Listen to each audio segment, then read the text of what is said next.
It is my pleasure to welcome His Excellency Mr. Rama, Prime Minister of Albania. Your Excellency, you have the floor.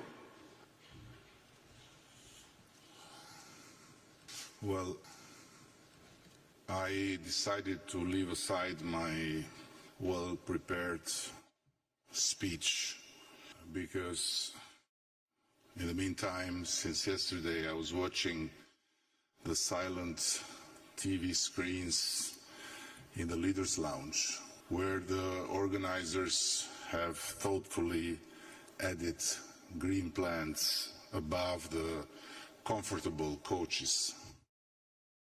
People there eat, drink, meet, and take photos together, while images of voiceless speeches from leaders play on and on and on in the background. To me, this seems exactly like what happens in the real world every day. Life goes on with its old habits, and our speeches full of good words about fighting climate change change nothing. Worse, as the UN Secretary General emphasized yesterday, carbon emissions actually increased last year from previous COP to this COP instead of decreasing. And ambitious goals are once again postponed in a world increasingly confused and deeply divided. I come here from a little country in the middle of Europe, Albania, where we are proud to have 100% renewable energy production. But what does it mean for the future of the world if the biggest polluters continue business as usual? Far be it from me to lecture anyone.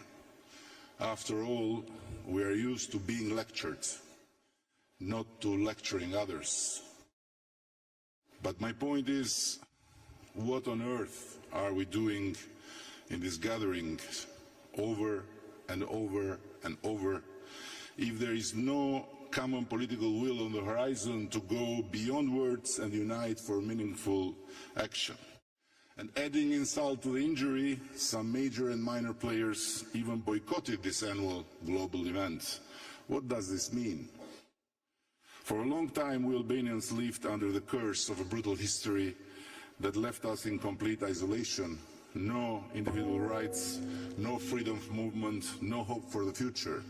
Recently, we have been blessed with the company of the European Union, and for the first time in our history, freedom, individual rights, hopes and dreams have become part of our lives. But what is happening in Europe and around the world today doesn't leave much room for optimism. Though optimism is the only way of survival we Albanians know.